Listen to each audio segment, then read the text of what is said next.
Once again this year, I got 5 randomly generated scary games from the Switch eShop library. Let's not dilly-dally and get right into it, starting with Milky Way Prince, the Vampire Star, which this one's a little bit different from your traditional scary game. Milky Way Prince is about a guy named Nuki, a starry-eyed guy who longs to find his own Milky Way prince, a fabled lover that would practically fall into his lap and fly off with him through space. When his shooting star falls outside, Nuki follows it, where it lands and finds a guy named Sune, who is compared to an unstable star, one who could explode at any moment. They both start a relationship, which can vary depending on Nuki's dialogue choices. However, it never ends up good. Sune can use various abusive tactics towards Nuki, depending on the choices the player picks, from gaslighting to rage tests to just plain guilt tripping, and there are at least 3 endings to the game that you can get. The game is based a bit on the author's personal experiences of being in an abusive relationship with a partner that had borderline personality disorder, which is what Sune is depicted as having. There are also scenes of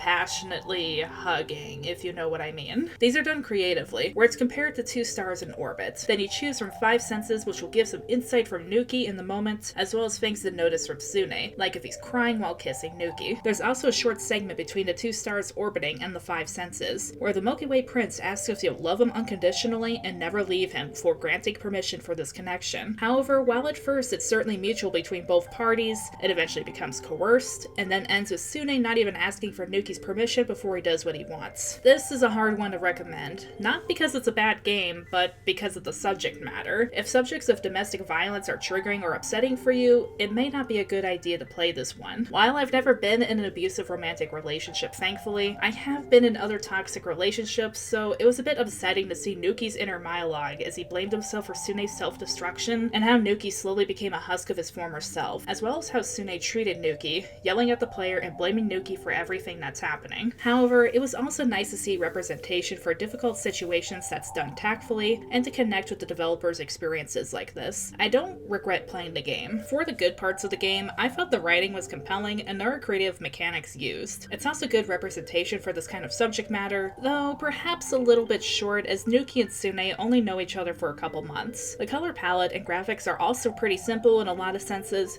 however they are used effectively to show the character's emotions. It was also interesting how we get to go through Sune's perspective after playing through as Nuki before we get to our ending. There's also great atmosphere build up as Sune gets more unstable, putting the player on edge for how he'll react. Though it is a little bit short. I played through my first playthrough in about an hour and a half, which granted I am a fast reader, but maybe would take you about 2 hours per playthrough. So to get all the endings, it might be about 6 hours, which with the game being $14.99, it might not be worth it for some people. And of course, for some, it might be too triggering to play. However, if this game seems interesting to you, I recommend picking it up.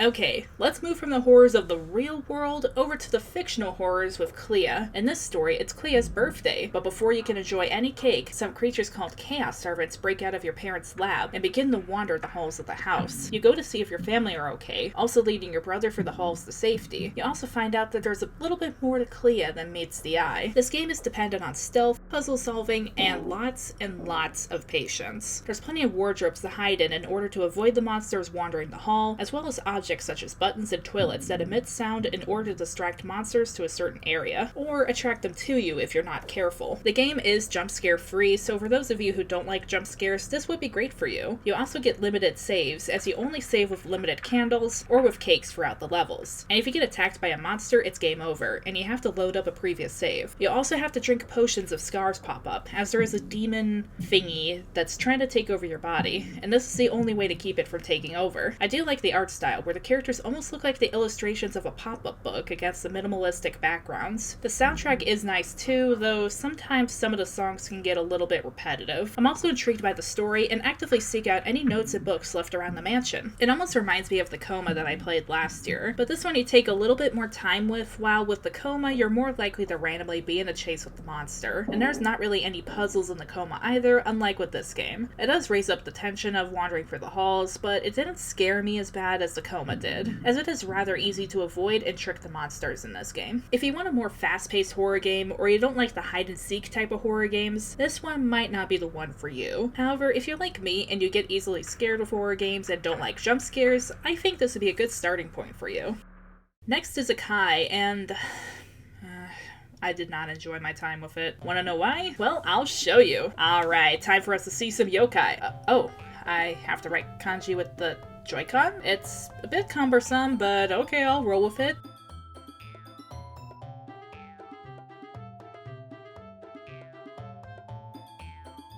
Okay, time to sweep.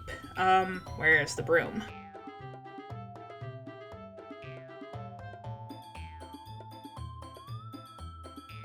Okay, that took longer than it should have, but it's fine. Oh god, not a child. Okay, let's try to find you, I guess. Okay, gotcha. Oh, damn it, I tripped. Can't you tag me?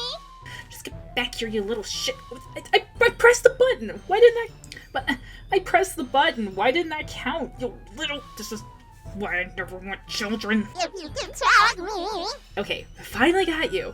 Now, can I see some yokai? Well, I had better pick up the dirty laundry and go to the river before it gets dark. Laundry? Fine, let's try to find it. 2,000 years later. Okay, let's go to the river. Why do we need to do a sliding puzzle to leave the shrine? I made my sister do this. I'm not doing a sliding puzzle. Okay, now time to wander through the woods for 5 million years. There's gotta be a better place to do laundry nearby, right? Oh great, a cold thing. Can I interact with anything? No. Can I go anywhere else? No. Great, now what? Select the dagger. I tried to. Let's try it again, I guess.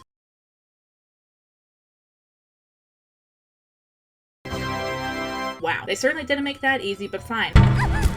Oh cool, I passed out. Can I see a ghost now? It's been like 30 minutes of walking. Walking back to the shrine. Heads are falling down, but that is fine. Oh, fire.